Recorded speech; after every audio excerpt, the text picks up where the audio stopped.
there he is. How's it going, Matt? What's happening? How are you? Dude, am I in your living room right now? Yeah. You're in Wow. my living room. Welcome to my humble abode. Now, okay, so I got to ask you, are you on a laptop?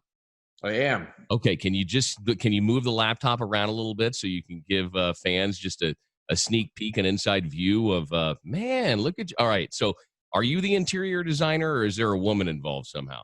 There is a woman involved, but we're both in on it, man. Like it's like, it's like it goes music, football, and then like home design. Yeah, Well, our relationship. It's looking good, man. I let my wife handle all the interior design in our pad, and she always does a stellar job. So I like the look, man. Hey, congratulations on the new song. I think you guys have got a number one here, man. Panic is really tight.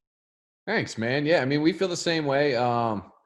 It's weird how it all came together, man. Like, yeah, no doubt. The weirdest thing, but the fans have been real receptive. Radio's been real receptive, so it's been incredible. Yeah, songs like Crazy and Panic and an album titled the Future. Who exactly is a fortune teller in the band? Is that you, Matt, or is Danny having more of a play in telling the future of life? It's been me, man. It's funny is we rent this practice space and it's like this art. It's like an art gallery, and they're real they're real eccentric, and they're real their taste is real eclectic, and they don't listen to really our style of music. The people who own it, they don't really listen to our style of music, but they know what we do and they love it. Sure. And finally, I gave the owner our CD and our previous CD, The Future, and she was listening to it, and she called me and she's like, "You're prophetic." And I was like, "What do you mean?" She's like, "Everything you're talking about." And I was like, I look at the world. Like I just see the world, and just write it into songs. So it's been crazy again. Now, yeah. So back in January, February, did you have any idea that July would look like this? I mean, let alone the pains and struggles that you put at the beginning of that video of just getting the video done. Not at all, man. We finished the record in the end of 2019. Okay. And I guess this virus had already started overseas at that point, but no one in America was really talking about it or thinking about it. Right. We had a tour with Skillet at the beginning of the year. Mm-hmm. Great guys. Oh, I love those people. They're incredible. So we toured with them, and we were out February. With them, it was February into March, and even in the beginning of March, I don't think we were even thinking about it. Right. And then that got cut to. My dog's getting into something he shouldn't be getting into. That's the beauty of being here in my house with me. But we had 2 shows left that got cut short on March 13th, and could have never expected that. March 2nd or 3rd or 4th or wherever we weren't thinking about that. Yeah. Wow. Well, you guys have managed to persevere. Now, Danny was featured on this first track from the band The Who, which is label mates of you guys. How did that whole thing come together? Through the label itself. Yeah. They originally asked for me to be on the song. Okay. And I mean, obviously, you probably know what I do in the band. Maybe not everybody else knows what I do in the band. I rap, and From Ashes to New.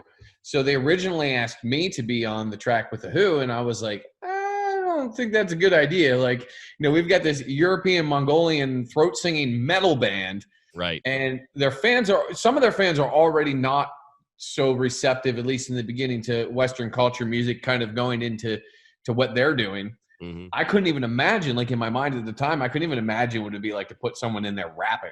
Yeah. So it was like, as cool as it sounded, I was like, Danny, you take this one, bro. Like, you got this one. So that's kind of how it all came about.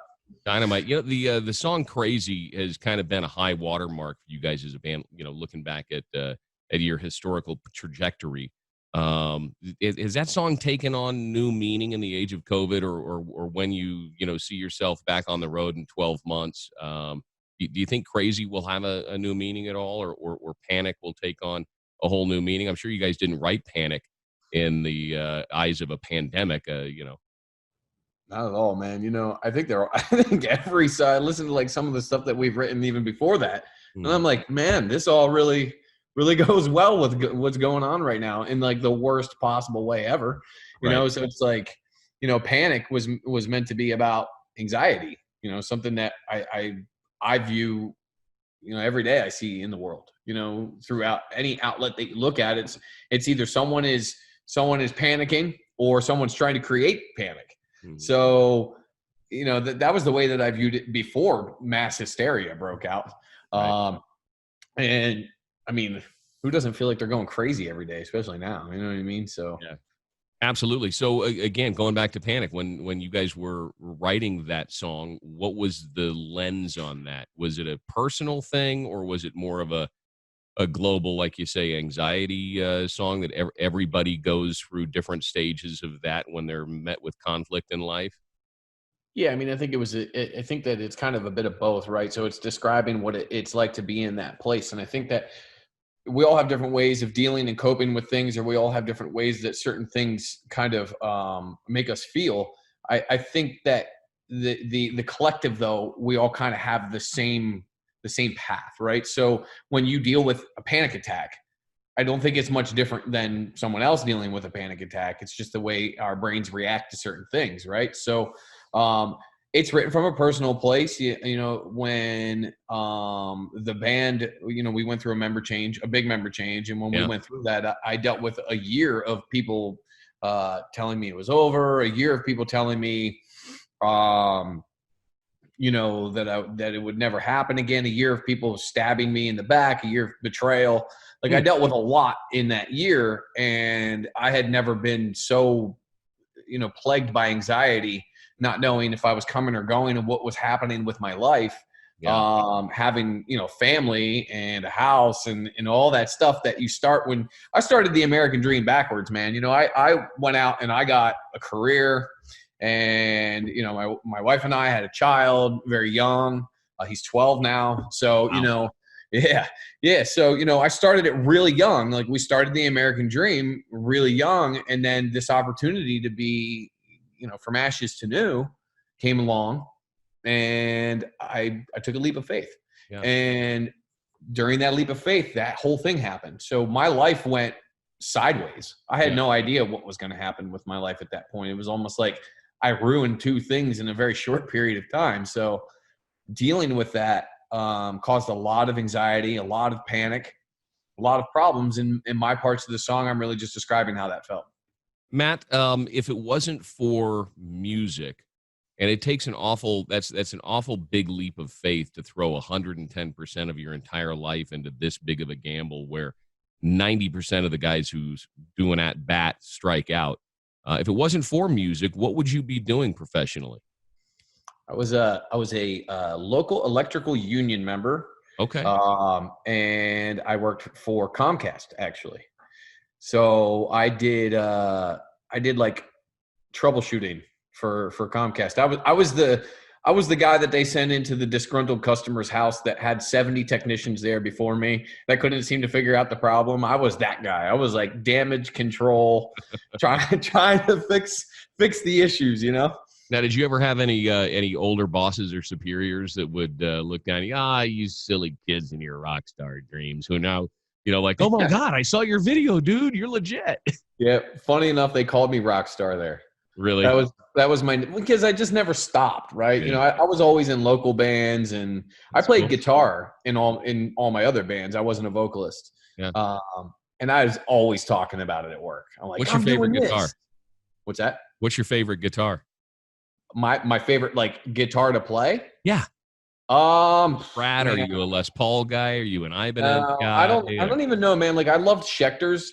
Okay. Like, growing up, they just felt I've really got a Diamond series that plays. It's one of the only. I mean, my Les Paul goes out of tune every single bend, but for whatever reason, this Diamond series Schecter is just a mamma jamma, man. Yep. I had a Hellraiser, man, one of the 7 strings. That was great to play on. Right now, I'm playing on an ESP. Lance just got a PRS endorsement, and his guitars are quite nice. Ooh, yeah, I can imagine. I've got a PRS as well, and I'm like, it's I think it's one of the signature models that what's his face from Shinedown put his okay on. It's a good guitar. I like the Schecter a little better. I just got my my very first Fender Strat, like legit Strat and not like a Squire, not like one of the Chinese made Strats. I mean, it's not the $1,800 American made, but it's Right. Mexico made, so it's better than Okay. your, regular run of the mill. My Still first considered guitar, North America, right? We're still, yeah, close pretty enough. much. Yeah, Yeah. yeah. The craftsmanship is pretty good. My first guitar was a Kramer Striker 300 ST. Okay. And Yep. I'm familiar. I was going to say you're a young guy, so you probably weren't, or maybe you were. I don't know. In the line of consciousness when Eddie Van Halen was the Kramer guy, and that was like the guitar to have. If you had a Kramer, oh man, you knew how to play. No, I wasn't with it then, but I do know about Kramers, and I do know about certain levels of Kramers and where they're at in price points and playability and all that stuff. My first guitar, what was my first guitar? It wasn't a Fender. What's the other one? Fender and Squire? Oh, Gibson. No, Squire. That's what it was. Oh, it was a Squire. Okay. Yeah, it was a Squire. And then my first 7-string was a Washburn. Nice. It was a piece of crap. That's awesome.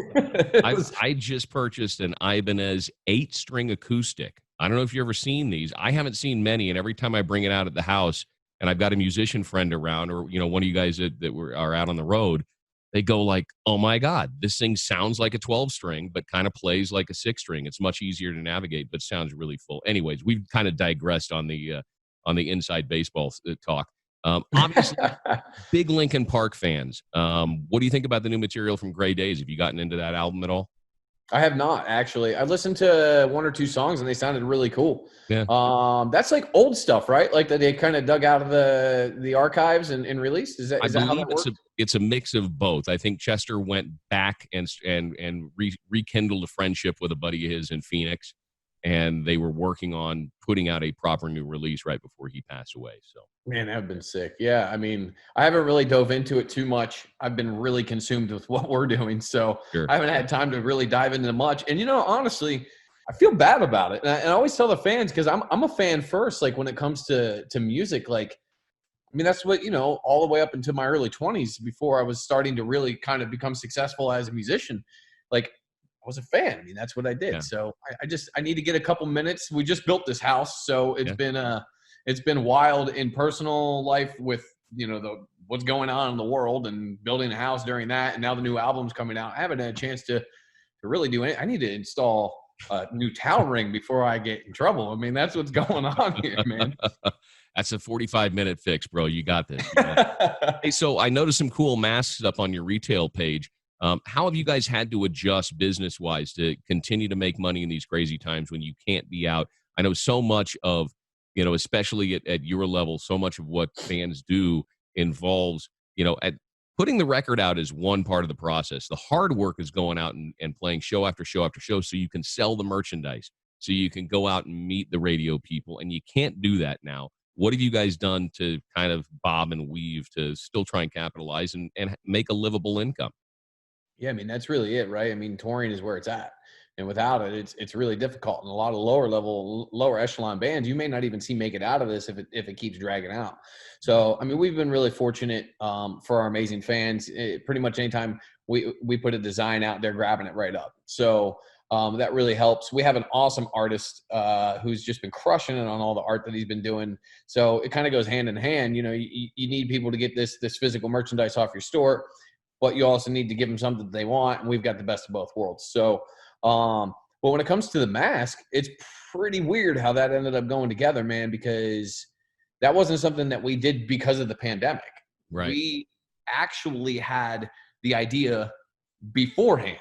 So our guitarist, Lance, and his girlfriend and like our front of house engineer and our crew, they have been wearing those masks for years. Really? I mean, why is that? So Lance is really into anime, like really into anime.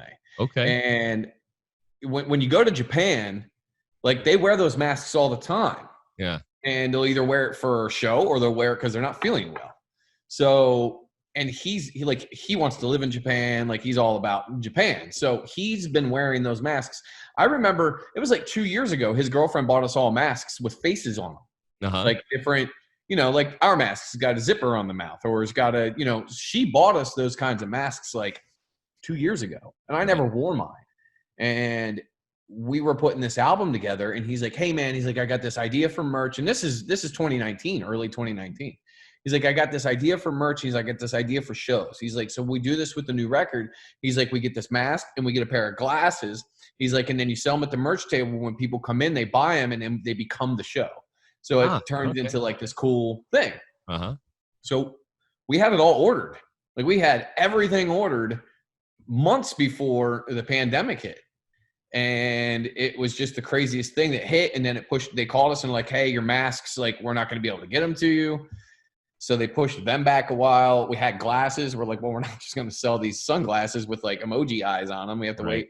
So it's just wild how it all went together, man. Craziest thing. Wow. Well, that's very, very cool.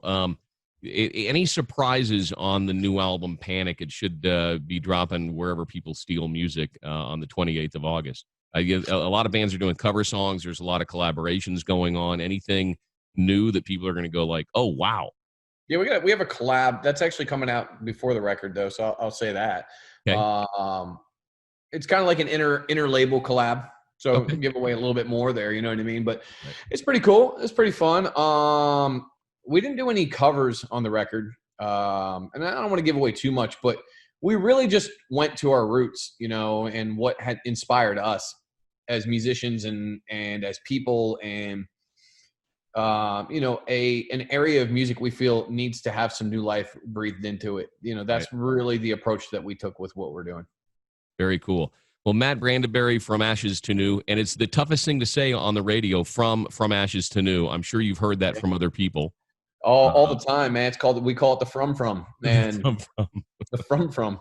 And I've gotten over it. I do I don't say by because I'm in the band. So I'll say with. Yeah. Or of. So if I do like a liner, I'll be like, hey, what's up, guys? It's Matt with From Ashes to New. You're listening. You know what I mean? So I'll do it. I'll do that. Yeah. Because the from gets confusing. Right. Or you get people who just call us Ashes to New because they don't think that the from is actually part of the band name. No, it's part of it.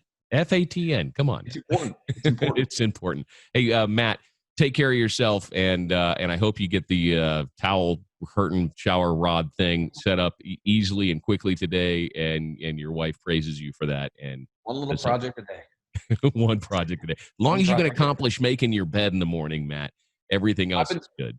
That's like the thing that I'm like doing now, because I my entire life I never made the bed. Now I'm starting to do it, man, and it's starting to feel pretty good. I'm like adulting pretty hard over here.